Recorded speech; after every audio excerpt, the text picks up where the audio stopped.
बिस्मिल्लाहिर्रहमानिर्रहीम। अस्सलामुअलैकुम।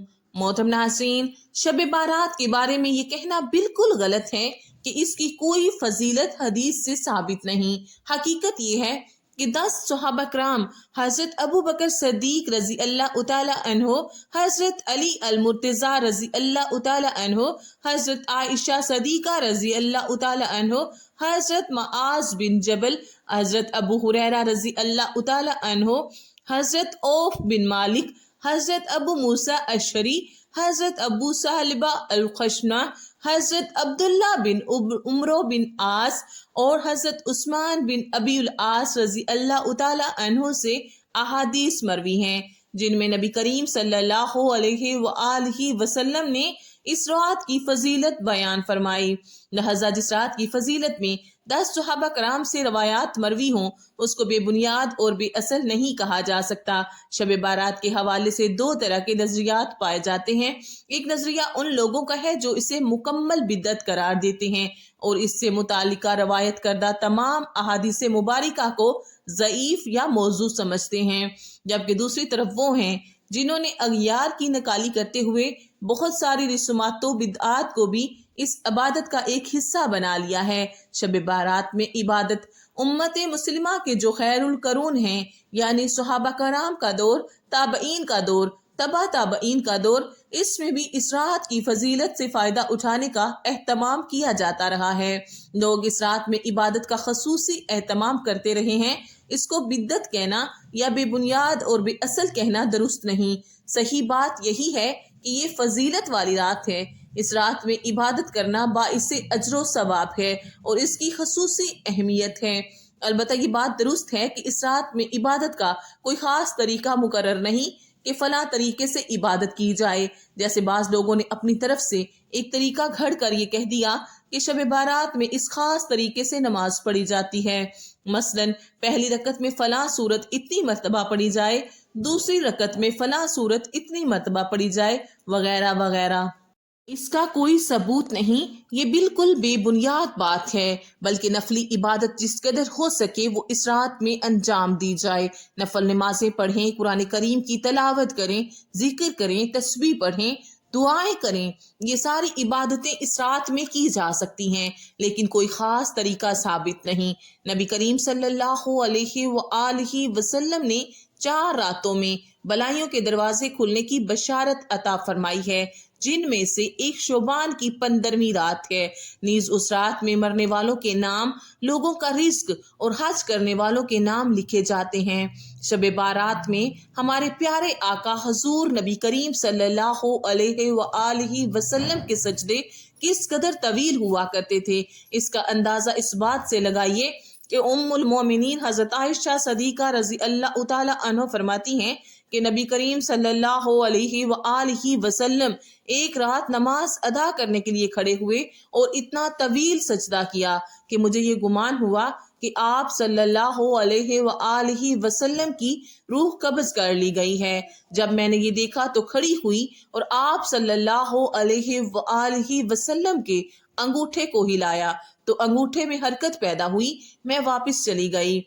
फिर आप सल्लल्लाहु अलैहि वसल्लम ने सजदे से सरे मुबारक उठाया और नमाज से फारिग हुए तो इरशाद फरमाया, ए आयशा, क्या तुम्हारा ये गुमान था कि नबी करीम सल्लल्लाहु अलैहि वसल्लम तुम्हारे साथ बेवफाई करेंगे? मैंने अर्ज की, या रसूल अल्लाह, अल्लाह की कसम ऐसा नहीं, मगर आपके तवील सजदे से मुझे ये गुमान हुआ था कि कहीं आप सल्लल्लाहु अलैहि वसल्लम की रूह तो कब्ज नहीं कर ली गई।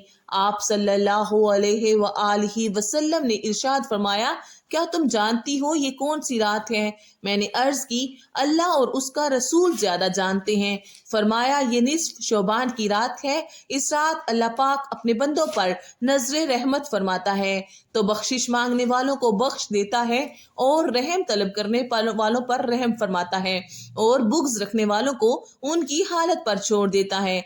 ऐसा भी हुआ कि उम्मत के लिए फिक्रमंद रहने वाले हमारे प्यारे नबी सल्लल्लाहु अलैहि वसल्लम शब बारात में कब्रिस्तान तशरीफ ले गए और वहां जाकर अपने रब से اہل قبور کے لیے دعائیں مانگی، جیسا کہ حضرت عائشہ صدیقہ رضی اللہ تعالی عنہ فرماتی ہیں کہ میں نے حضور نبی کریم صلی اللہ علیہ وآلہ وسلم کو 15 شعبان کی رات جنت البقیع میں اس حال میں پایا کہ آپ صلی اللہ علیہ وآلہ وسلم مسلمان مردوں، عورتوں اور شہیدوں کے لیے دعائے مغفرت فرما رہے تھے۔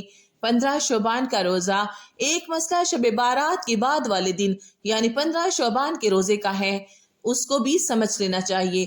ام المومنین حضرت عائشہ صدیقہ رضی اللہ تعالی عنہ فرماتی ہیں میں نے حضور اقدس صلی اللہ علیہ وآلہ وسلم کو شعبان المعظم سے زیادہ کسی مہینے میں روزہ رکھتے نہیں دیکھا۔ حدیث شریف میں آیا ہے 15 کی شب میں شب بیداری کرو اور 15ویں کے دن میں روزہ رکھو۔ یہ روزہ رکھنا، یہ عبادت کرنا فرض و واجب یا سنت موقدہ نہیں ہے بلکہ مستحب ہے، یعنی جو کرے گا اجر و ثواب پائے گا اور جو نہیں کرے گا اس پر کوئی گناہ نہیں۔ حضرت اسامہ بن زید رضی اللہ تعالی عنہ فرماتے ہیں کہ میں نے رسول اللہ صلی اللہ علیہ وآلہ وسلم سے سوال کیا کہ میں نے آپ کو شعبان سے زیادہ کسی اور مہینے میں نفلی روزہ رکھتے نہیں دیکھا۔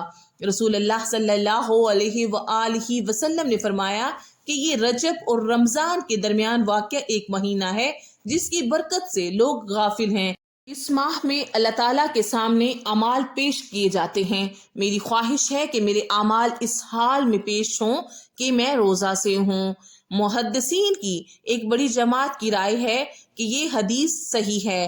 حضرت عائشہ رضی اللہ تعالی عنہ فرماتی ہیں کہ میں نے رسول اللہ سے پوچھا کہ یا رسول اللہ صلی اللہ علیہ وآلہ وسلم، کیا آپ کو شعبان کے روزے بہت پسند ہیں؟ رسول اللہ صلی اللہ علیہ وآلہ وسلم نے فرمایا کہ اللہ تعالیٰ اس سال انتقال کرنے والوں کے نام اس ماہ میں لکھ دیتا ہے۔ میری خواہش ہے کہ میری موت کا فیصلہ اس حال میں ہو کہ میں روزہ سے ہوں۔ البتہ پورے شعبان کے مہینے میں روزہ رکھنے کی فضیلت ثابت ہے، لیکن 28 اور 29 شعبان کو حضور صلی اللہ علیہ وآلہ وسلم نے روزہ رکھنے سے منع فرمایا ہے کہ رمضان سے 1-2 روز پہلے روزہ مت رکھو تاکہ رمضان کے روزوں کے لیے انسان نشاط کے ساتھ تیار رہے۔ مذکورہ احادیث کی روشنی میں یہ بات واضح ہو جاتی ہے کہ ماہ شعبان بلا شبہ بہت سی فضیلتوں کا حامل ہے اور اس ماہ میں زیادہ سے زیادہ روزہ رکھنا چاہیے۔ آخر میں اللہ رب العزت سے یہی دعا ہے کہ اللہ تبارک و تعالی ہمیں شعبان کی فضیلتوں سے لطف اٹھانے اور اس کی اہمیت کو سمجھنے کی توفیق عطا فرمائے۔ آمین۔